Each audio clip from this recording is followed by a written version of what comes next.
C'est un travail qui est déjà commencé, bien sûr. Depuis ton baptême, tu as reçu l'eau vive. Depuis ton baptême, l'Esprit de Dieu est à l'œuvre en toi, alors que tu as reçu le cadeau des cadeaux, les dons de la foi, de l'espérance, de la charité.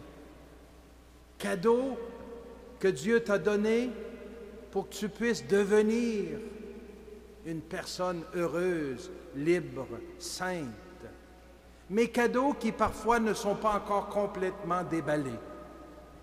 Vous remarquerez dans le visuel près du puits, on a placé un gros cadeau de couleur foncée. Le couvert est enlevé et les dons ont commencé à sortir. Mais il en reste encore. N'est-ce pas, mes amis, l'histoire de notre vie? Dieu nous a donné sa vie par la mort et la résurrection du Christ. Nous avons reçu la foi, l'espérance et l'amour, mais ça mérite d'être développé encore davantage pour que ça porte du fruit. Ça a besoin d'être déballé. Dieu tient parole. Il va continuer de te donner l'eau vive.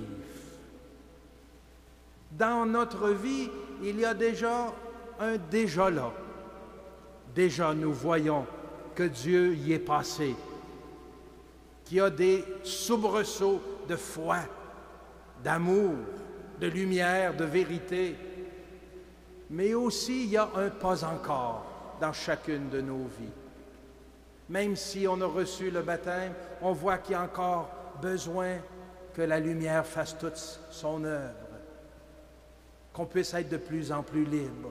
On est encore parfois dépendant ou esclave du péché, du mal, attiré, tiraillé par ce qui est le contraire de l'amour. Voilà pourquoi nous venons demander, par l'intercession de la bonne Sainte Anne, la grand moment de Jésus, de pouvoir être renouvelés. Donne-nous, Seigneur, l'eau vive, afin qu'on puisse renaître. Déjà, même si c'est le premier jour de la neuvaine, je suis sûr que Dieu nous regarde chacun, chacune, et lui qui nous connaît, il est capable de dire « Et Dieu vit que cela était bon ». Es-tu capable, toi, de reconnaître le beau, le bon dans ta vie? On est beaucoup plus exercé, il faut bien l'avouer, à se trouver des défauts, à trouver nos manquements, à trouver ce qui n'est pas encore, être converti, ah ça on le sait. Mais on a donc de la misère, il me semble, à reconnaître ce qui est déjà là et qui est déjà beau, qui est déjà l'œuvre de Dieu dans notre vie. L'œuvre de la création n'est pas terminée. On pourrait dire, chacun d'entre nous, « Je suis un chef-d'œuvre inachevé ». Dieu n'a pas encore terminé. Mais Dieu voit et dit que cela est déjà bon. J'aime beaucoup cette phrase que j'ai déjà entendue et que je me plais à répéter, parce qu'elle est vraie, il me semble. Dieu t'aime tel que tu es, mais il refuse de te laisser comme ça. C'est beau, hein? Dieu te regarde et il t'aime tel que tu es, parce que tu es créé à son image et à sa ressemblance. Tu es son enfant bien-aimé et il t'aime. Mais justement parce qu'il t'aime, il refuse de te laisser comme ça. Il veut te voir encore plus libre, plus joyeux. Il veut te voir encore avec plus de lumière, plus d'amour dans le cœur.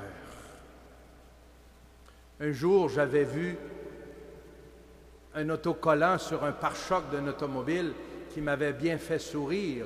C'était écrit « Soyez patients, Dieu n'a pas terminé avec moi. » Pas pire, hein? Il me semble que ça serait quelque chose d'intéressant à dire à votre voisin, ça. Sois patient, Dieu n'a pas terminé avec moi. Essayez-vous donc voir si ça fonctionne. Dites donc ça à votre conjoint ou à la personne qui est à côté de vous. Sois patient, Dieu n'a pas terminé avec moi. Je vous attends, allez-y.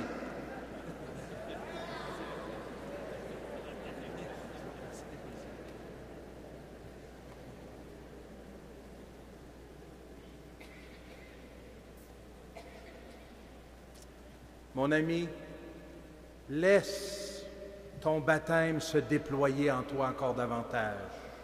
Laisse le Seigneur continuer de te façonner pour que tu deviennes réellement la personne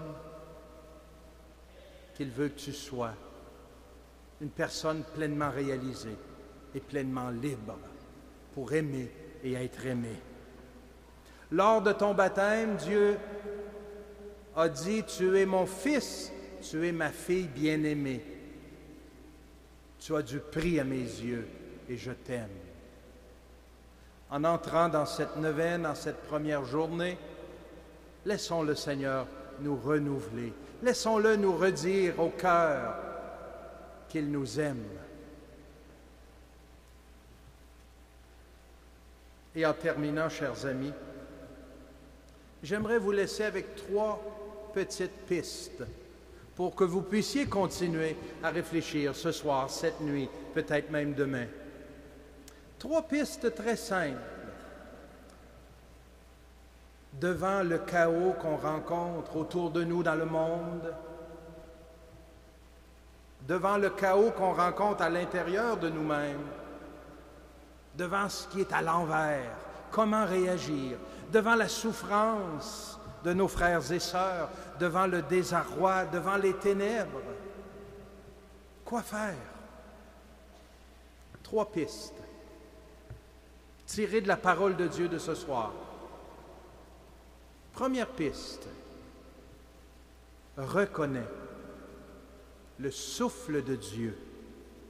Reconnais la présence de l'Esprit Saint au milieu de ton chaos qui vient pour te renouveler, pour mettre de l'ordre dans ta vie. Ouvre grand ton cœur à l'Esprit Saint et laisse-le planer sur tes eaux troubles. Laisse-le t'éclairer, te guider, pour que tu retrouves la vie en abondance. Accueille l'Esprit Saint, laisse-le agir en toi. Deuxième piste, à la fin de chaque jour de la création, Dieu vit que cela était bon. Une piste qui me semble être très intéressante, c'est de savoir reconnaître ce qui est beau déjà en nous et autour de nous, d'être capable de nommer ce qui est beau. Nous, très souvent, on est plus habitués à sortir et à nommer et à dire les choses négatives. On ne manque pas de gens pessimistes, de gens qui sont négatifs. Il y a des gens qui ne supportent pas le bien. On leur dit quelque chose de beau, il faut qu'ils ajoutent quelque chose de négatif. En connaissez-vous des gens comme ça? Quelqu'un va dire, par exemple, « Quel bel été nous avons cette année! » Oui, mais attends, on va payer pour ça cet hiver.